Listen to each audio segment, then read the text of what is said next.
CM YS Jaganmohan Reddy Uttarandhra సభ నుంచే ఎన్నికల శంఖారావం పూరించనున్నారని మంత్రి గుడివాడ అమర్నాథ్ అన్నారు. వైఎస్ఆర్సీపీ అభ్యర్థులను చూసి ప్రజలు ఓట్లేయరని, ప్రభుత్వం అభివృద్ధి చూసి మాత్రమే ప్రజలు ఓట్లేస్తారని ఆయన అన్నారు.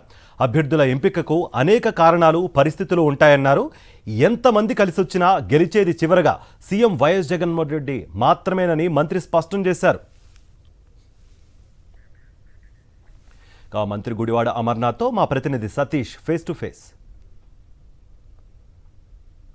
వైఎస్ఆర్ కాంగ్రెస్ పార్టీ 2024 ఎన్నికల శంఖారావాన్ని పూరిస్తుంది. రేపు ముఖ్యమంత్రి వైఎస్ జగన్మోహన్ రెడ్డి ఉత్తరాంధ్రలో విశాఖ పార్లమెంట్లో ఉన్నటువంటి భీముల నుండి ఈ శంఖారావాన్ని పూరిస్తున్నటువంటి పరిస్థితుంది. సో పూర్తి స్థాయిలో ఎన్నికలకు తాను సిద్ధంగా ఉన్నానో, కార్యకర్తలు కూడా సిద్ధంగా ఉండండి అని ఒక సంకేతాన్ని ఇవ్వాలన్న లక్ష్యంతో వైఎస్ జగన్మోహన్ రెడ్డి సమావేశాన్ని ఏర్పాటు చేస్తూ ఉన్నారు. 5 ప్రాంతీయ కార్యకర్తల సమావేశాల్లో భాగంగా మొట్టమొదటి సమావేశం భీమిలి నియోజకవర్గం నుండి ప్రారంభమవుతుంది. మనతో పాటు విశాఖ జిల్లాకు సంబంధించినటువంటి మంత్రి గుడివాడ అమర్నాథ్ ఉన్నారు. ఆయనతో మాట్లాడే ప్రయత్నం చేస్తారు. ఈ సమావేశం ద్వారా కార్యకర్తలతో ప్రత్యేకంగా ఈ సమావేశాన్ని ఏర్పాటు చేయడానికి కారణం ఏంటి, ఈ సమావేశం ద్వారా కార్యకర్తలకు ఎలాంటి సందేశాన్ని ఇస్తారు, ప్రధానంగా ప్రజలకి ఏం సంకేతాలను ఇస్తారు, ఇది నిజంగా ఎన్నికలకు సంబంధించి ఇది శంఖారావంగానే భావిస్తుందా? ఆబ్వియస్లీ అండి, రేపు జరగబోయేటువంటి సార్వత్రిక ఎన్నికలకి సంబంధించి రాష్ట్రంలో ఉన్నటువంటి వైఎస్ఆర్ కాంగ్రెస్ పార్టీ కార్యకర్తల్ని, నాయకుల్ని, అభిమానుల్ని అందరినీ సమాయత్తం చేసేటువంటి దానికి మొట్టమొదటిసారిగా ఉత్తరాంధ్ర నుంచి నిర్వహిస్తున్నటువంటి ఎన్నికల శంఖారావం ఇది. ఇందులో ఏ రకమైనటువంటి అనుమానాలు ఎవరికి ఉండాల్సినటువంటి పని లేదు. ఒకవేళ మీ వైఎస్ఆర్ కాంగ్రెస్ పార్టీ అభ్యర్థులు ప్రకటిస్తుంది, కొన్ని మంది మంత్రులు కానీ ఎమ్మెల్యేలు కానీ కొన్ని చోట్ల కాన్స్టిట్యున్సీస్ మారుస్తూ ఉన్నారు.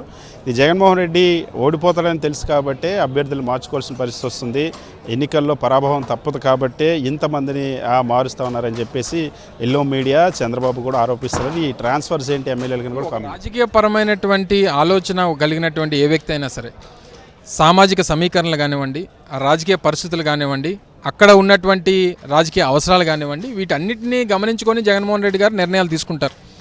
సో ఈ క్రమంలో సహజంగా ఎవరన్నా ఒక చంద్రబాబు నాయుడు లాంటి వ్యక్తో లేకపోతే ఇంకో రాజకీయ నాయకుడు, ఇంకొక నాయకుడు అయితే రేపు రాజ్యసభ ఎన్నికలు ఉన్నటువంటి తరుణంలో ఇప్పుడు ఎందుకు మనం ప్రకటించడం, ఇప్పుడు ప్రకటిస్తే మన ఎమ్మెల్యేలు కానీ లేకపోతే ఇంకోరు కానీ ఇబ్బంది పడతారేమో అన్నటువంటి ఆలోచన ఎవడన్నా చేస్తారు.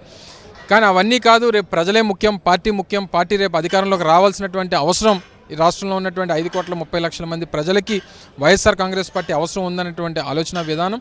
వీటన్నిటికన్నా మించి రేపు జగన్మోహన్ రెడ్డి గారు, మేము అందరం కూడా 2019లో గెలిచినప్పుడు ఒకటే మాట చెప్పాం, మమ్మల్ని చూసి ప్రజలు ఓట్లేయలేదు, కేవలం జగన్మోహన్ రెడ్డి గారిని చూసి మాత్రమే ఓట్లేశారు, అందుకే 151 మంది ఎమ్మెల్యేలు మేము గెలిచామన్నటువంటి మాట చెప్పాం. రేపు కూడా అదే జరగబోతాం. రేపు ఎక్కడ 175 నియోజకవర్గాల్లో పోటీ చేసేటువంటి అభ్యర్థులు అందరం కూడా జగన్మోహన్ రెడ్డి గారు ఫోటో పెట్టుకొని రేపు ప్రజలను ఓటు అడగాల్సినటువంటి పరిస్థితి ఉంది తప్ప, వ్యక్తిగతంగా ఉండేటువంటి పర్సంటేజ్ 5% 10% తప్ప రేపు ఎన్నికలు మాత్రం జగన్మోహన్ రెడ్డి గారి ఫేస్తోనే రేపు రాష్ట్రంలో ఎన్నికలు జరగబోతూ ఉన్నాయి, వైఎస్ఆర్ కాంగ్రెస్ పార్టీ నాయకత్వం అంతటికీ కూడా అనేటువంటిది మాకు తెలిసినటువంటి నిజం. దాన్ని బేస్ చేసుకొని రేపు ఎన్నికలకు వెళ్ళబోతూ ఉన్నాం. గడిచినటువంటి కాలంలో వచ్చినటువంటి మెజారిటీ కన్నా పెద్ద మెజారిటీతో రేపు మళ్ళీ అధికారంలోకి వైఎస్ఆర్ కాంగ్రెస్ పార్టీ వస్తుందని చెప్పి బలంగా నమ్ముతా ఉన్నాం.